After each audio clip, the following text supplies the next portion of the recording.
ጠቅላይ ሚኒስትር አብይ አህመድ በህዝብ ተወካዮች 10ኛ መደበኛ ስብሰባ ላይ ተገኝተው የ2018 በጀት ዓመት የ6 ወራት አፈጻጸም ሪፖርትን አስመልክቶ ከህዝብ ተወካዮች ምክር ቤት ለቀረቡላቸው ጥያቄዎች ምላሽ ሰጥተዋል። ጠቅላይ ሚኒስትሩ ምላሽ ከሰጡባቸው ጉዳዮች መካከል የሰላምና ጸጥታ ጉዳዮች ይገኙባቸዋል። ከግጭት አዙሪት ሳንወጣ የቆየነው የሀሳብ ልዩነትን በኃይል አማራጭ የመፍታት ዝንባሌ፣ በሀገር ጥቅም ላይ የሚደራደሩ ባንዳዎች መኖርና ታሪካዊ ጠላቶች የኢትዮጵያን እድገት በስጋት መመልከታቸው ምክንያቶች መሆናቸውን ጠቅላይ ሚኒስትሩ አንስተዋል። አንደኛው ከጥንት የተጣባን ያልተላቀቀን ማንኛውንም የሀሳብ ልዩነት በኃይል የመፍታት ልምምድና ባህል ነው። ሁለተኛው ያልተላቀቀን ላለፉት 100 ምናምን ዓመታት በሞደርን የኢትዮጵያ ታሪክ ውስጥ በየዘመናት ከኛ ጋር የተጓዘው ደግሞ የባንዳነት አመል። ሶስተኛው ችግር የጠላቶቻችን ዘመን የማይሽረው ጊዜ የማይገታው ያልተቋረጠ ስጋት ነው። የህዝብ ተወካዮች ምክር ቤት አባላት የኃይል አማራጭ አሁንም ሀገሪቱን ዋጋ እያስከፈለና የደህንነትና የልማት ስጋት መሆኑን በማንሳት መንግስት በየአካባቢዎቹ ያሉትን ግጭቶች ለመፍታት ምን እየሰራ ነው ሲሉ ጥያቄዎችን ያነሱት አባላቱ የህወሓት ቡድን ዛሬም የትግራይን ህዝብ አደጋ ላይ መጣሉን በተመለከተ መንግስት ምን እየሰራ እንደሆነም ጠይቀዋል። ተፈናቃዮችን ለፖለቲካ ፍጆታ የመጠቀም አዝማሚያን በማንሳት መንግስት ተፈናቃዮችን ለመመለስና ታጣቂዎች ትጥቅ እንዲፈቱ ምን አይነት ጥረት እያደረገ ነው ሲሉም ጠይቀዋል። አሁንም በአንዳንድ የአማራና የኦሮሚያ አካባቢዎች የሚታዩ ግጭቶች ግን ሙሉ በሙሉ አልተወገዱም። ክቡር ጠቅላይ ሚኒስትር፣ ይህ አደገኛ ሁኔታ በዘላቂነት ለመፍታትና የህዝቡን ደህንነት ለማረጋገጥ ባለፉት 6 ወራት የተከናወኑ ዋና ዋና ስራዎች፣ የተገኙ ውጤቶች ላይ ተጨማሪ ማብራሪያ ቢሰጥ። ህወሓት ለአመታት ሲያደርግ እንደኖረው የተፈናቀሉ ዜጎችን ለፖለቲካ ዓላማ ሲጠቀምባቸው ይታያል። ድጋፍም እንዳይደርስ በማድረግ እና ወደ ቀያቸው እንዳይመለሱ እያደረገ ይገኛል። ስለሆነም ክቡር ጠቅላይ ሚኒስትር፣ ይህንን ሁኔታ ለመፍታት በመንግስት በኩል ምን እየተሰራ ይገኛል? ጠቅላይ ሚኒስትር አብይ አህመድ በበኩላቸው የሰላም አማራጭን የመረጠ ማንኛውንም ኃይል መንግስት ለመቀበል ዝግጁ መሆኑን ተናግረዋል።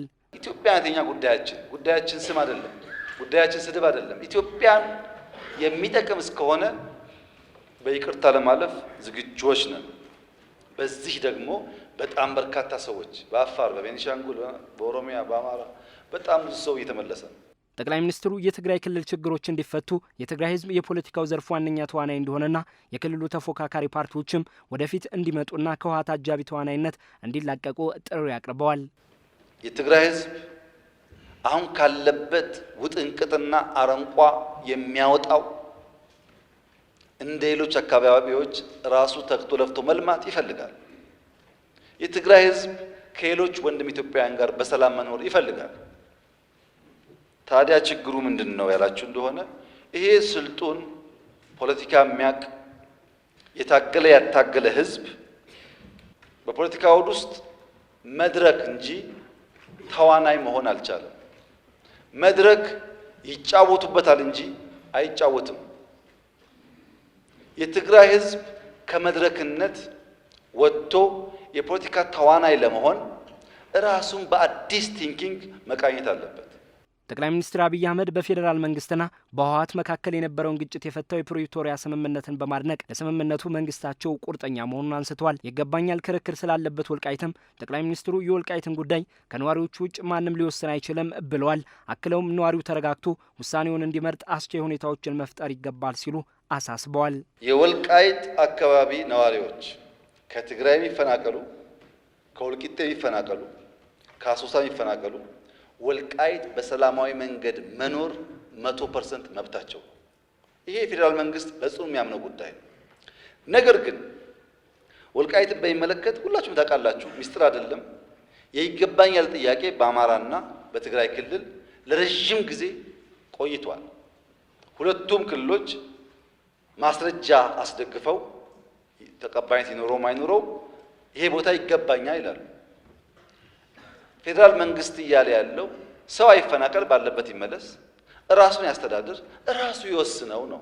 ከኤርትራ መንግስት ጋር ውጥረት ውስጥ የተገባው ኢትዮጵያ የባህር በር ጥያቄ ማንሳቷን ተከትሎ ሳይሆን አስቀድሞም በሰሜኑ ጦርነት የኤርትራ ጦር የሲቪል ዜጎችን ቤቶች በማፍረሱና ተቋማትን በማውደሙ የጀመረ መሆኑን በማንሳት የፕሪቶሪያው ስምምነት ሲፈረም ደግሞ የኤርትራ መንግስት ዋስ ሳይጠፋ እንዴት ስምምነት ይደረጋል ማለቱ ውጥረቱን ማካረሩን ገልጸዋል። ኢትዮጵያ የባህር በር ጥያቄ ማንሳቷን ተከትሎም በሀገሪቱ የውስጥ ግጭቶችን የሚደግፈው የኤርትራ መንግስት የውስጥ ጉዳዩን መንግስት ሳይፈታ የባህር በር እየጠየቀ ነው ሲል በመወንጀል ላይ ነው ብለዋል። ትጥቅ አንስተው ከመንግስት ጋር የሚዋጉ ኃይሎች አባላት በብሔራዊ ጥቅም ዙሪያ መግባባት መፈጠሩንና ለመከላከያ ጭምር መረጃዎችን እያቀረቡ መሆኑንም ጠቅላይ ሚኒስትሩ አንስተዋል። መንግስት የሰላም አማራጭን የሚመርጡትን ለመቀበል ዝግጁ ነው ያሉት ጠቅላይ ሚኒስትሩ ለዘላቂ ሰላም መፍትሄው የማድረግ አቅምን ማሳደግ ነው ብለዋል። አንደኛው መፍትሄ የማድረግ አቅማችን ማሳደግ፣ የኢትዮጵያን የማድረግ አቅም ማሳደግ በምን? በኢኮኖሚ እድገት፣ በተቋም ግንባታ። ክቡራትና ክቡራን፣ ከዚህ ለውጥ ጊዜ ለውጡ ሲመጣ የኢትዮጵያ አየር ኃይል አንድ ቢጫ ሄሊኮፕተር ብቻ ነው አየር ላይ ማብረር የሚችለው። የተቀረው ግራውንድ ሆኗል። ዛሬ በተለያየ ስም የሚጠሩ ከ100 በላይ አውሮፕላኖች የኢትዮጵያ አየር ኃይል አለ። ከ100 በላይ